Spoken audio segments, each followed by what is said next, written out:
It is amazing to me that of all those years, I'm standing here, able to share my story, because so many years went by where nobody wanted to listen.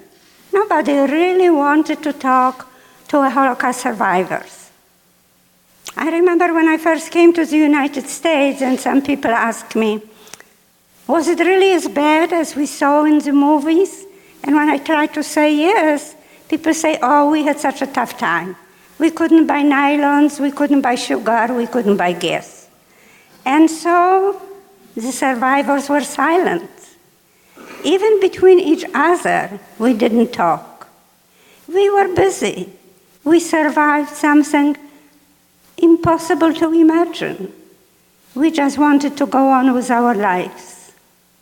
When I was a little girl, I was born in Krakow, Poland. I am an only child. And I lived in a beautiful apartment house with my parents. Around the corner from my house were my maternal grandparents. And around the other corner, I went to school. Life was wonderful. I know that there were troubles. I could hear my parents talking about things happening to the Jewish people. As we all know, there was a huge anti-Semitism in Poland, encouraged both by the church and by the government. But you see, I was just 10 years old. I didn't pay that much attention to anything. And of course, all this changed overnight when Germany invaded Poland on September 1st, 1939. And then overnight, from being a little girl, I became an enemy of the state. My crime, because I was Jewish. Jewish children were not allowed to go to school anymore. Jewish businesses were confiscated. Our bank accounts were frozen. The Jewish people had no jobs. We had very strict orders not to be outside between 6 o'clock in the morning and 6 o'clock at night. Our food rations were very small. We're not allowed to walk on the sidewalk. We're not allowed to take public transportation.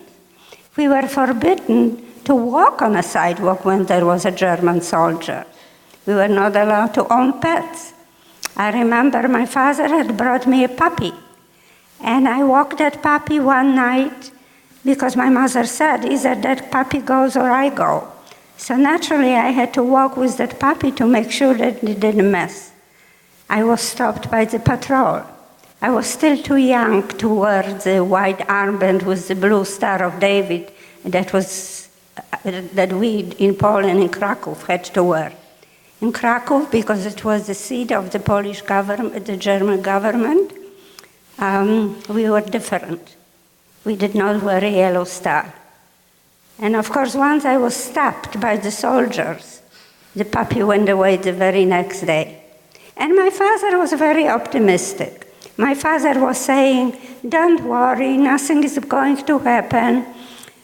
Somebody will hear, the world will hear what's happening to us, and they will come and save us. My father and his 8 brothers, my mother's 4 brothers, they all fought for the independence of Poland. They were very patriotic. The Jewish people lived in Poland for centuries. And there was always anti-Semitism in Poland, but still the Jewish people managed to survive and have good lives. So my father was very, very hopeful. And so when the orders came that Krakow was going to become Judenfrei, means they were going to get rid of all the Jewish people. Anybody under 12 and anybody over 55 would be resettled, sent to farms to help the farmer grow food for the German army. So we were told. I was lucky. I was told for my age, and my parents were able to falsify my birth certificate and made me 2 years older.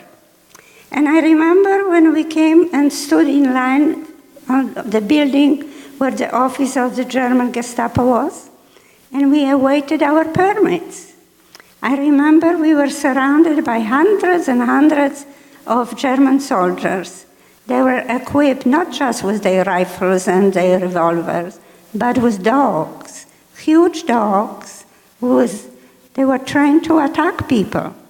And I remember one of the soldiers stood maybe not further than that wall and was threatening to let the dog jump on me. Can you imagine a man, a human being, would threaten a little girl? You know, I remember that when the soldiers first came into the city of Krakow, I remember thinking, well, they don't look any different. They look like everybody I know, and they're ordinary people. They were doctors and lawyers and firemen and plumbers, ordinary people. They were fathers and sons and husbands and brothers. How could they be different? How could anyone imagine in the 20th century that people would become such sadistic, absolutely with no feelings of pity, that millions and millions of people would follow somebody like Adolf Hitler? Do you know, Adolf Hitler wanted to have everybody an Aryan race, blonde, blue-eyed, tall, and skinny.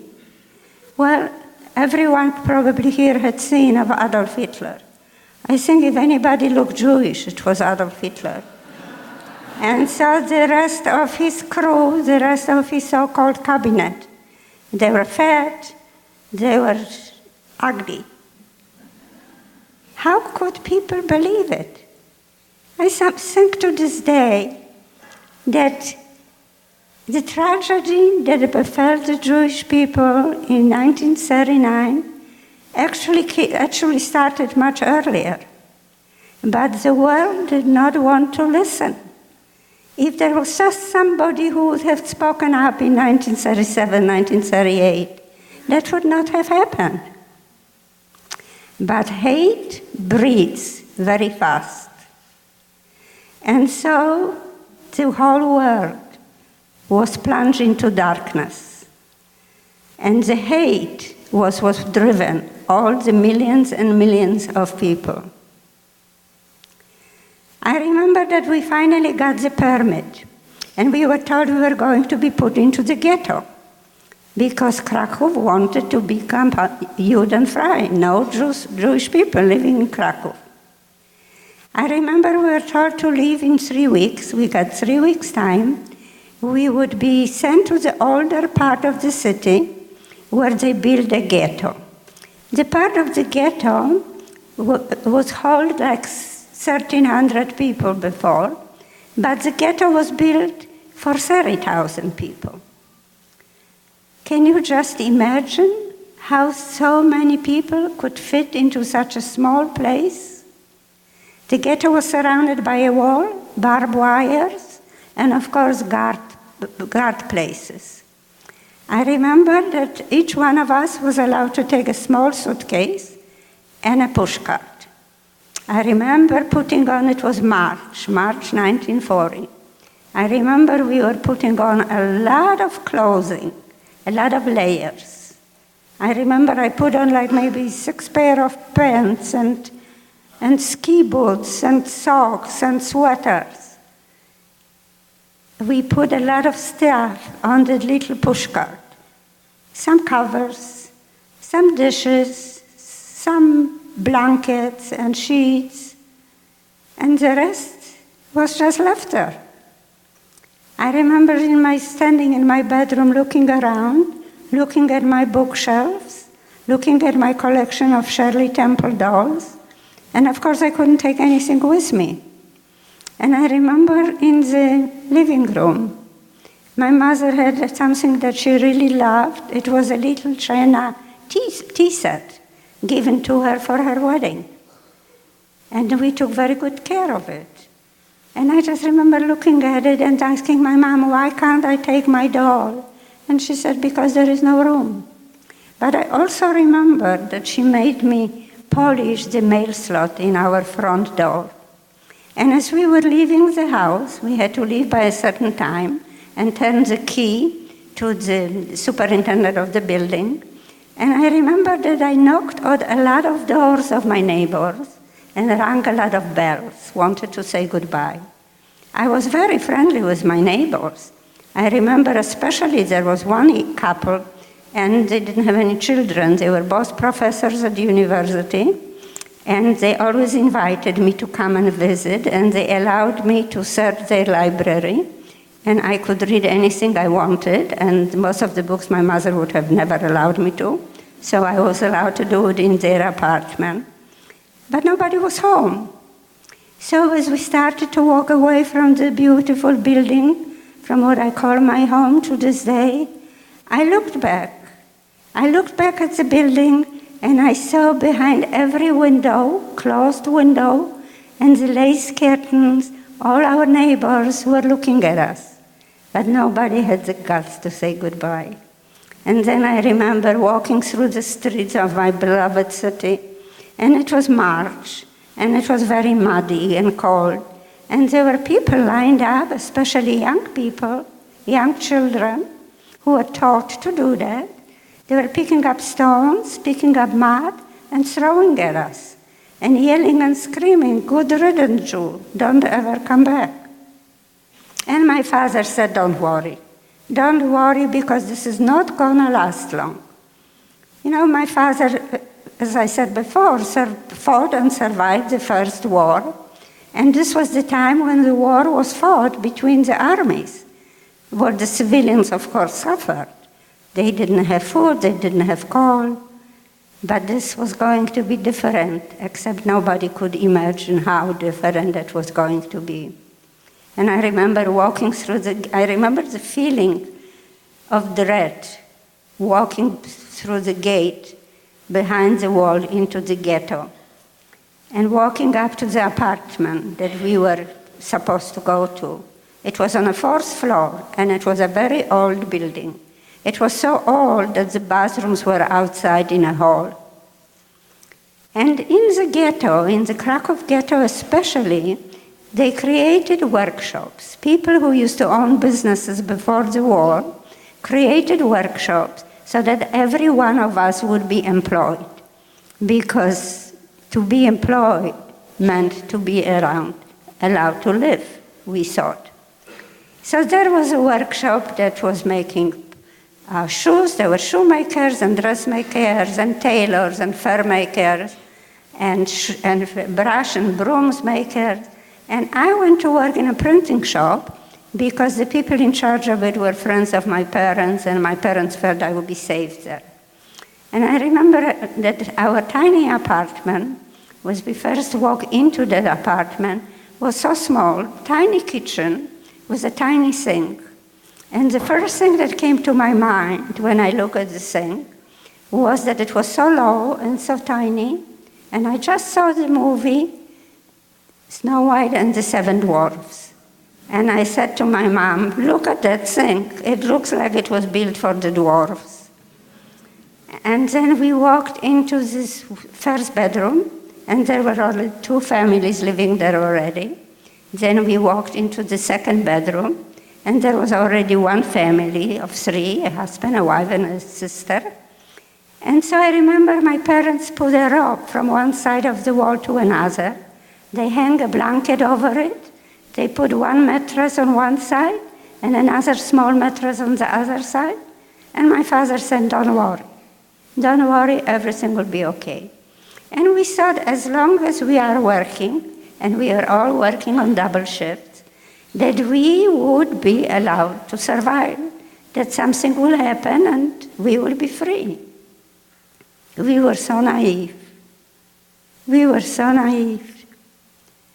And my father was so enthusiastic, because while we felt that we were a free force for workers, we were slaves. We were working hard. And you know, the Polish people were occupied, but they were not enslaved. And actually a streetcar ran through the Krakow ghetto, so that the people going from work would pass the ghetto many times a day, a week, a month. and could see what was happening. But you see, we became invisible. Nobody cared. Nobody saw us.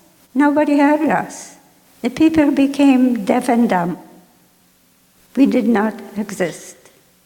And the soldiers patrolled the ghetto every day and every night. When people left for work, they didn't know if they would come back. And those of us who stayed home on a day while we were on a night shift, we didn't know if we were going to remain. We just never knew when the next patrol will come and take somebody for no reason at all. I remember that one day my mom told me that my grandparents would not get a permit anymore and that we had to hide. And in this huge building where we lived, there was a huge courtyard with a huge mountain of dirt. And that's where my mother showed us, my grandparents and I, crawled into a little tunnel-like. And she covered us, and she had to go to work. I remember laying on my stomach and feeling the ground shaking. The soldiers came into the ghetto, and the sound of the trucks and the sound of the boots while they were running through the ghetto made the earth shake like an earthquake. And I remember holding on and just praying that they wouldn't find us. They ran through the courtyard. We could hear shooting. Every now and then they must have found somebody hiding. They were breaking the windows, throwing our furniture through the window. And we thought it would never end. Finally, it started to be quiet. And finally, after what seemed like eternity, everybody left. And my mom came and said, "It's okay, you can come out now." And she helped us crawl out from under the dirt. And I remember that we were standing there trying to clean up. You know, we're covered with dirt, with pine trees and pine needles and dried leaves. And we're trying to shake it off. And we came face to face with the last patrol of the day. They were two young soldiers. They couldn't have been more than 18. And they looked at my grandparents, and they didn't even ask them for papers because they knew they didn't have any. And in a way, the miracle was that they didn't shoot me and my mom on the spot, because obviously we were hiding. And I remember my grandparents. I was very close to my grandparents. And they were taken away from me. They were walked away. They were holding hands. The soldiers didn't beat them. And I remember my grandmother turned around and she whispered, "I love you, don't worry, we'll be back soon." And of course, we never saw them again. About 3 weeks later, there was a knock on our doors at midnight, and my father was arrested. My father was a very influential person, and he was, of course, a very good person. He had a lot of contacts, and he was able to do a lot of good, especially for little children that were in the ghetto. He was able, I remember, to get permits for children who were sick to go actually to the hospital in Krakow, because you could not go to the hospital in the ghetto, because if you were there, you would be killed by the Germans. But somebody had said that my father was active in resistance, and that was not true. But of course, my father was taken away, and we never saw him again. And without my father, I could not imagine how we could survive. Everything that I knew that was done was always by my dad. And there, all of a sudden, he was gone. It was also at that time that we started hearing about Oskar Schindler. And as you all know, Oskar Schindler was born in Czechoslovakia. He worked for his father. He was selling farm machinery, and he traveled all over, so he knew Krakow from before the war. He was very handsome, very outgoing, and very ambitious. He wanted to make a lot of money. He joined the Nazi Party, and after the invasion, he came to Krakow. He was looking for a business. He wanted to become very rich. He wanted to be able to buy horses, to buy cars, and to have a good life. And so he was able to get a factory by that time called Emalia. Before the war, the factory was making pots and pans. Now, because Oskar Schindler had such a wonderful personality, he was very outgoing, and he had made great friends with high officials in the German government, the homeland, and also with high-ranking generals at the War Department. So when he obtained the factory, he didn't know nothing about it. He didn't know how to run the business. So the people who owned it before the war and who worked there had to help him run the business. And those people became his friends. Do you see, because even though Oskar Schindler belonged to the Nazi Party, wore a huge diamond swastika on his lapels, he had huge parties, entertained all his so-called friends, bribed them all the time, drank with them, but he never got drunk, gambled with them, but he never won. They loved him.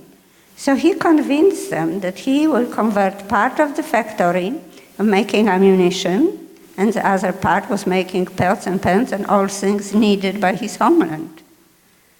And whatever Oskar wanted, Oskar got. And so more and more people went to work for Oskar Schindler, and more people coming to the ghetto started to talk about his kindness to them. He was so smart that sometimes when he knew that the Germans would come at night to gather a lot of Jewish people to send them away, he kept his workers overnight. And it came to a point that people started to whisper, and those people working for him started to beg people not to talk about him because, of course, if the Germans heard that he was helping the Jews, they would kill him, regardless of how much he bribed them. Then there came this horrible day when we were told that the ghetto was being liquidated, and they started to build a concentration camp, Plaszow, outside of the Krakow ghetto, in a small village called Plaszow. Plaszow was where there were 3 Jewish cemeteries. And you can just imagine what happens to the grounds when the cemetery is being leveled. The men were sent to build barracks, and women were actually sent to build a road from the broken tombstones. Some of the tombstones were taken away to make a driveway for somebody, but a lot of them were broken, small pieces. And the women were sent there to try to build a road. Now we know what it takes to build a road. Women with their little fingers sitting on the ground in all kinds of weather cannot build a road. The commander of the camp was Amon Get. While Liam Neeson was Oskar Schindler in the movie, Ray Fiennes could not be as sadistic, as awful as Amon Get was. You know, Amon Get was born in Vienna. His parents were very respected as publishers. And we thought, well, somebody comes from Vienna, he's not going to be so bad. Of course, we were wrong. Because Amon Get was the most sadistic, the worst person you can imagine. I don't know of anyone who enjoyed killing as much as Amon Get. In Plaszow, in the concentration camp Plaszow, he had a small villa, and he stood on the veranda every morning, and he went hunting.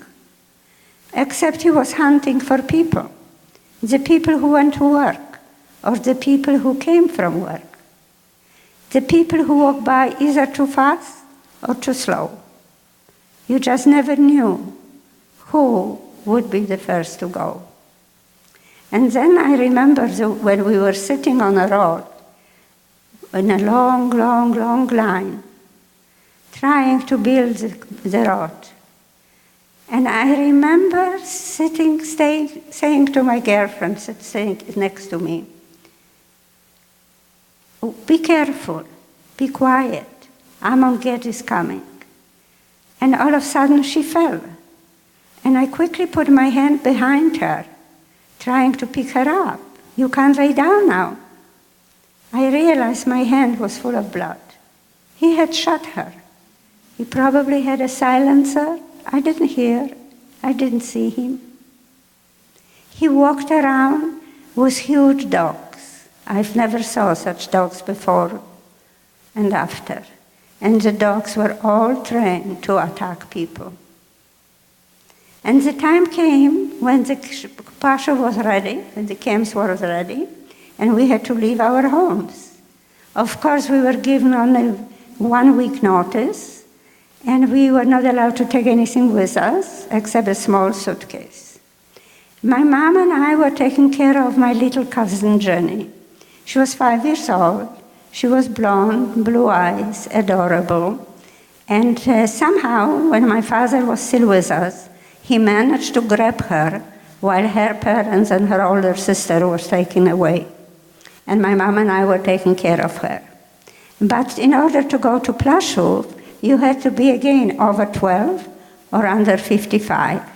All the children were supposed to be left in the orphanage. And I remember I tried to take my Jenny with me. She was beautiful. She was blonde, blue-eyed. You know, all our children are beautiful. Some of them are blonde, some of them are brown, some of them are red. They have blue eyes and hazel eyes. I almost tell the children, my students, look around. How many blonde, blue-eyed people are there? And if the soldiers came and took all those who are not blonde, blue-eyed, what would you do? Would you stand up for them? Or would you just say, well, it's them, it's not us? There was no budget like that for us. I couldn't take my little Jenny with me. I had to leave her in the orphanage. And I was happy. I was happy to leave her in the orphanage because I knew that we were going to be in a terrible place. How terrible, I didn't know yet. And here she was going to be in a building with water and electricity and nuns taking care of them. Because naturally I expected that the nuns would take care of the children in the orphanage. That's what nuns do. And there were so many children. There were over 1,500 children in the orphanage because the Germans were taking children from Krakow and vicinity while they took their parents away and left them in the ghetto. And so I remember leaving her there and told her she would be okay. And I ran to join the line of the people from the printing shop. And as I left the ghetto, I realized that the people I was walking with, a few of those couples, in their backpack, they were carrying their little children. The children were like 18, 20 months old, and they were drugged.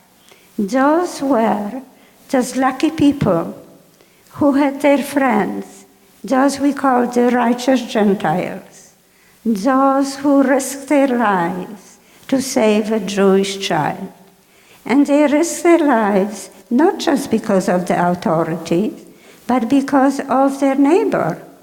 If the neighbor would suspect for 1 minute that they are hiding a Jewish child, they would report them to the authorities for a bag of potatoes. And those, of course, those righteous Gentiles, they we honor and support to this day. I remember walking into the camp, and I don't know if there are words to describe it. You've all seen pictures of the camps. You can't imagine those barracks. The barracks that were built from the wood that was too hot in the summer and much too cold in the winter. There was no heat. And on those barracks, we didn't have bunk beds. We had like shelves. And there were like 3 people to each shelf. And there were three high. And I remember that we had nothing.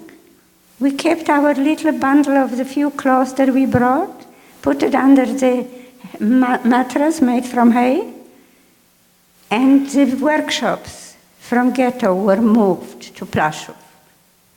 Every morning and every night, we were called for a roll call. And every morning and every night, as we stood being counted 100 of times, there was Amon Get. We were exposed every morning and every night to shooting, hanging, beating, for no reason, just because he wanted us.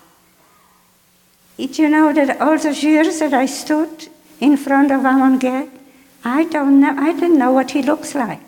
I never looked at his face, because I always felt if I look at his face and make eye contact, he will see me, he will kill me.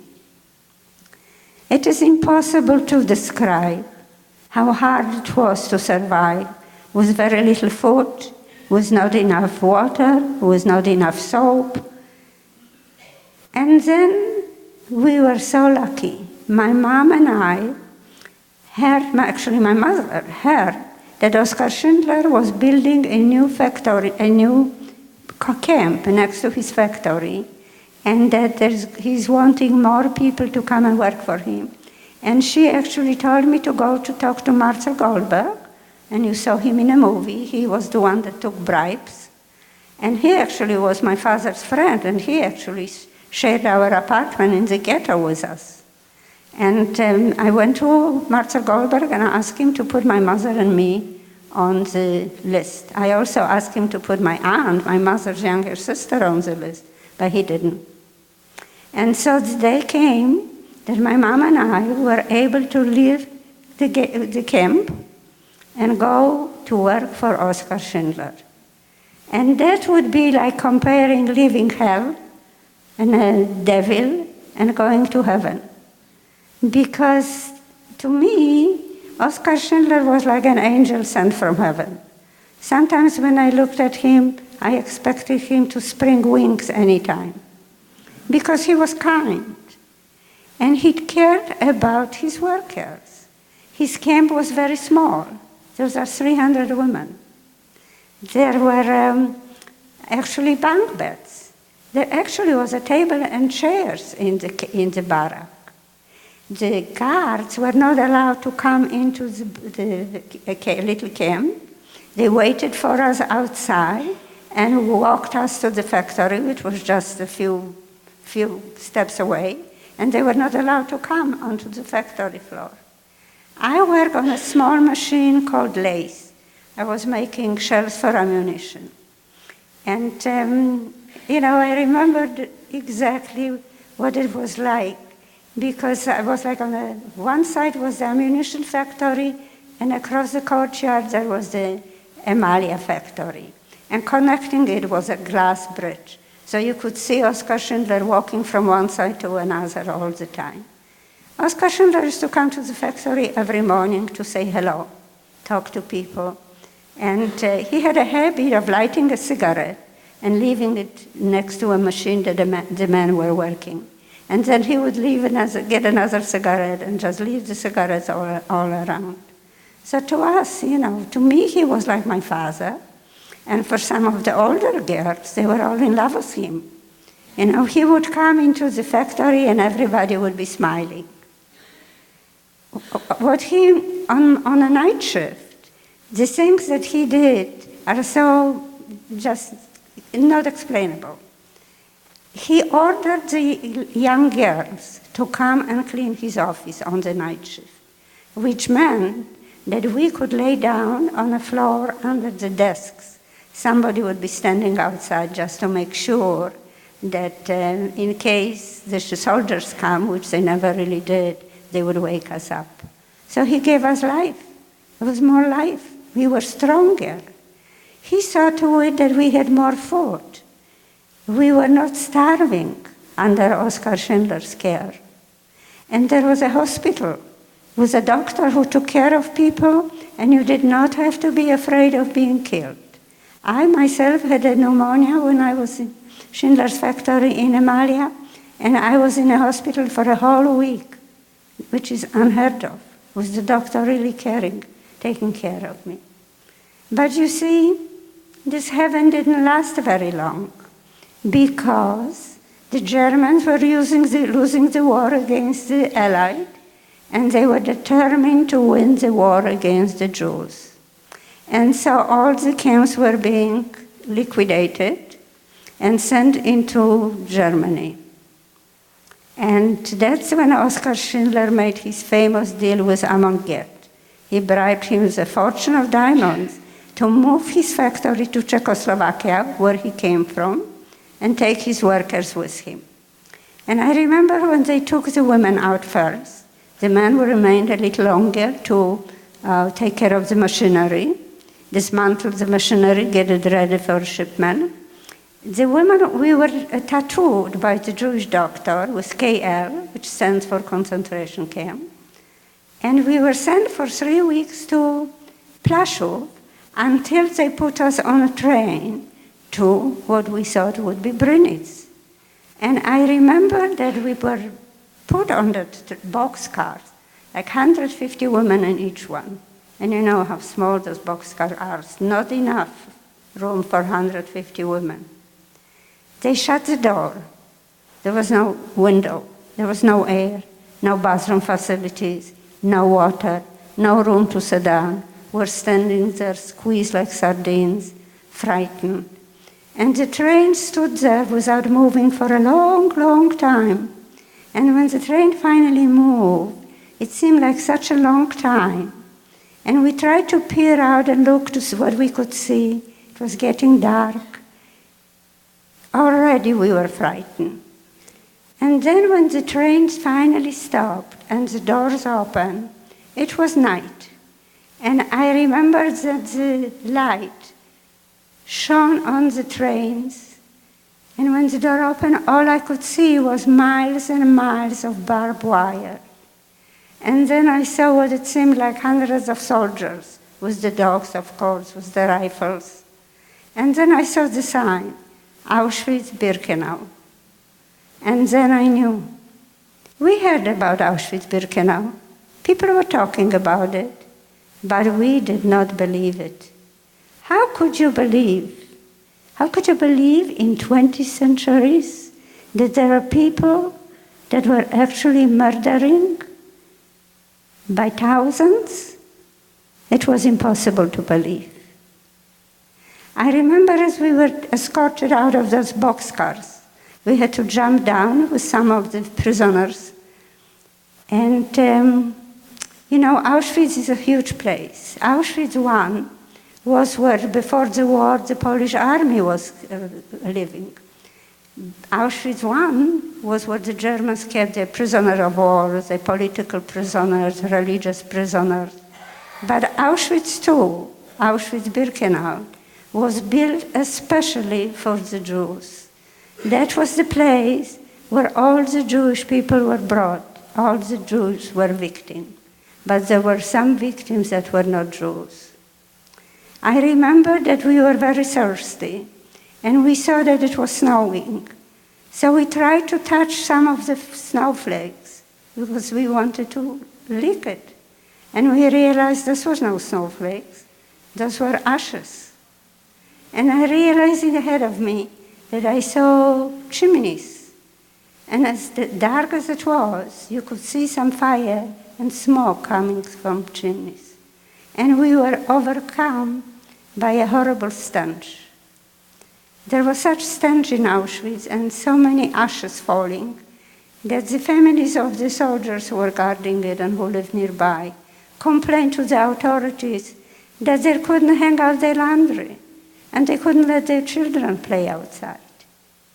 I remember how the Germans were yelling, heraus, heraus, mach schnell. And as we were running, and we had no idea what was going to happen to us, they were beating us and yelling. They all had whips. And finally we came to a hall in front of a big, big building. And there was a group of many well-dressed and well-fed Nazi officers. One of them especially. Of course, at that time, we didn't know who he was. And he had a whip, and he was telling some women to the left and some to the right.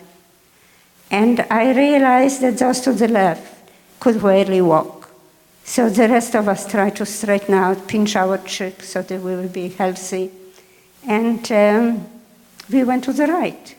It was a huge, huge barrack. It was empty. It had a bench all around it. And there was a group of soldiers, of course, always the SS, always the Nazis, always watching, and also some prisoners. And they told us to strip from head to bottom, fold your clothes nicely, put it on a bench because you will come back after disinfection. And I remember I was smuggling a picture of my father under my tongue. And they were looking into the mouth, the soldiers were looking into the mouth in case you had gold tooth, because then they would pull the tooth right there and then. So even though I didn't have a gold tooth, I still took my picture and put it into my shoes. And we were shaved from head to bottom. And then we were sprayed with some powder, disinfection, and then we were pushed to the other room, just the way you saw it in a movie. And we were shaking. And it took a while, it seemed eternity to us, before the light came on and before the shower came. And I looked around. I looked at my mom. I looked at my friends, all the people I was with for years. I could not recognize them. And I remember I said to my mom, we are okay, because now we are dead. And you know, it didn't hurt, that it wasn't that painful. And my mom said, no, we are not dead, we are alive. And I said, no, we can't. And my mom said, touch me. And I touched her. And then, you know, when they shaved our hair, we were so totally dehumanized and so traumatized. Until that time, we were still girls. I still had hair. When I was little, when I was young, I had long braids. My mother had cut my hair before we went to the ghetto, and my dad cried, why did you cut her braids? And in the ghetto, she kept it short. And in Plaszow, in Amalia, we had short hair, but still we had hair. You know what girls do with hair? Try to curl it, even though we have no shampoo. Had nothing. It was not me anymore. And then I remember they pushed us to the other room, and there were women SS guards. And the SS women guards are worse, much worse than the men, so sadistic. At that time, this was November 1944, and at that time, the Germans did not have enough uniforms. So there was a pile of wooden shoes on one side, and you had to grab it. You had to grab it, you couldn't just try it on. So you can imagine if you put a wet foot into a wooden shoe, you get blisters right away. On the other side, there was a bunch of clothing, and everybody was grabbing whatever they could. And because you couldn't try it on, you just had to put it on and run. And I saw a yellow dress, something yellow with red flowers. Before I was going to school in 1939, I was supposed to go into 5th grade. It was the first time that my mom allowed me to pick my own fabric and took me to the dressmaker to make me a dress. And I was very proud of the dress. It was yellow with red peonies and red buttons in the front. And I thought, maybe it's mine. After all, they took everything that we own. So I was pulling and pulling and pulling the dress, and it was a huge chiffon dress. Must have belonged to a very, really big, fat lady. And I had to tie it around me 10 times so I wouldn't trip and fall. And they pushed us out. And when they pushed us out, and there was Auschwitz, there was Birkenau. All I remember is the barracks, like one next to another. And all I remember is mud. Gray, everywhere gray. It was cold, it was snowing, but I just remember that it was gray. You know, that the whole time, all those 6 years, I don't remember flowers. I don't remember birds. I just remember everything gray. I don't remember seeing trees with leaves or grass. And finally, they again, heraus, mach schnell, and were put into a barrack that had no shelves, no bridges, nothing. And we slept on the floor. And the women in charge were Hungarian, 2 of them. Well, they spoke Hungarian, most of us spoke Polish, some were German. We didn't know what they wanted. They were yelling at us, and we didn't know what to do. The women on Schindler's List were in Auschwitz-Birkenau for 3.5 weeks. That is a long time to be in Auschwitz, where there is no food, and there is no clothing while it's cold. When there is a lot of lice, which bring illness, typhus, diphtheria. The last 7 months of the war, that's how most people perished. I remember standing in line when the soldiers, for some reason, were looking and picked me and another girl to take us away. And of course, my mother cried and everybody was upset, and they said, no, we will bring them back. So I want you to think about that. Because why were we in Auschwitz? Because we were Jews, we were inhuman, we were worse than rats and cockroaches. So 2 soldiers took 2 Jewish girls, brought us over to a little, like a clinic, where they had 2 white beds with sheets and pillowcases, and there was a nurse in a white uniform. They took blood from us. They took blood from us for an experiment to see if they make plasma to save the life of a German soldier on the Russian front. Sometimes when I think, whenever I think about it, I think I must have imagined it. But it's true. There we were. And the nurse was very nice to us. She gave each one of us a slice of bread with a slice of liverwurst. And I remember I ate half of it right away and I left the rest for my mother. And when they brought us back, the whole time I was petrified that I wouldn't know where to go. I have absolutely no idea where I was. I have friends who know exactly which barrack they were. I don't. I just remember the whole thing as everything gray and dirty and cold. And when the orders came that we were going to live, we couldn't even believe that. Now, Oskar Schindler did not come to Auschwitz to take us. He sent one of his secretaries to bribe the commander, Rudolf Hess, with the diamonds, with a fortune of diamonds. And they didn't want to release us because they said to him, those women are old, they're no good for you, we'll send you fresh ones. And he said, no, I want my ones because they are trained technicians. They are trained workers. And so we were sent on it. This time in the train we were able to sit. And one of my friends was laying across my lap, I remember. She was so sick. She was running such a high fever. About an hour after we left Auschwitz-Birkenau, she broke out in scarlet fever. If that happened while we were still in Auschwitz, I would not be here. They would have sent us immediately to the crematorium.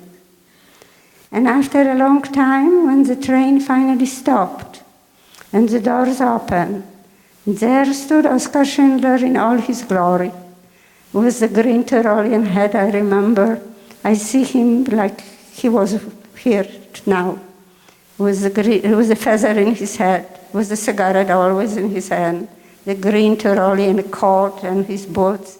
And he said, "You finally here, you men are here, and I have soup for you, and I'll take care of you." And take care of us he did, because the last 7 months of the war where hundreds and thousands of our Jewish brothers and sisters perished in the death march. Oskar Schindler took care of us. Oskar Schindler saw to it that we were well taken care of. He was always bribing the guards that were sent to watch us, and actually Obersturmführer Leopold had orders to kill us if things got bad with the war. And so Oskar Schindler, together with one of our men, Moshe Beisky, who became the Chief Justice of Israel, they produced a document, supposedly from Hitler, sending Obersturmführer Leopold for an audience with Hitler in Berlin. He left. Of course, he never could come back. So those remaining guards were now under the control of Oskar Schindler, who kept them always drunk, and we didn't have anything to worry about from him. The way the movie was made, it is the truth. Everything in that movie is really what happened, with minor exceptions. Because actually the movie, he had to cut it down, otherwise it would have run for 4.5 hours. So our gratitude goes to Steven Spielberg, to Thomas Keneally for writing the book, but for Steven Spielberg to making the movie. Because by making that movie, the movie reached millions and millions of people who went to see it and then who could watch it in their living rooms. So it's almost like the wall of silence came down and you are not afraid to say you are a survivor anymore. And the movie, Schindler's List, had become a very wonderful teaching tool. He taught it in all the schools, and Steven Spielberg, with every penny he made, he established what they called the Shoah Foundation. He had interviewed over 50,000 people. He's now interviewing people in Rwanda. It's been translated into 31 languages. Anybody who wants to can check it up on Eyewitness, and you can hear anybody's testimony. And this is what's going to live. Because I am an eyewitness. And for me, the most important thing, just like for the other survivors who are eyewitnesses, the most important thing to all of us is to sort of pass the torch of memory to the younger generation. There are so few of us left. I am one of the youngest, and now I'm one of the oldest. But before, people were afraid to talk, just like the liberators. They didn't want to talk. But now, because the time is running short, it is so important to reach the young people, to make them aware that this really happened. Because so many people still don't believe that it happened. And so we try to teach the young people, because our young people, our second, third generation, is wonderful. They are so understanding. And we want them to teach their children, their grandchildren, and those yet to come, because they can make the difference. I tell my students every time, you have the power to make a difference. You have to just remember, do not be a bystander, be an upstander. Don't turn away when you see somebody bullying a friend of you. Get somebody else to help you, go get for help. Get your parent, get your policeman, get anybody. You don't like what's happening? Write a letter to the president, vice president, your senator, congressman, whoever, and they will get an answer. They actually get either email or a letter. You are the future generation. You are the future voters. You can make a difference. You are smart, and you know what's right and wrong, because our future really depends on the young people. Those who will understand that teaching hate is going to ruin the whole world. And actually, little children, we all know, are being taught how to kill. Children had to be taught how to love. You know, probably many of you, and certainly I feel now like I'm back in 1938. And that scares me. And that's why it is so important, and I'm so grateful to be here with you today and to share my story with you. because I know that you will tell somebody else who probably didn't believe it or didn't know about it, that it did happen. It actually did happen. And some of the liberators are just as active now because they are on their last journey also. And for this we are all very grateful. And thank you very much.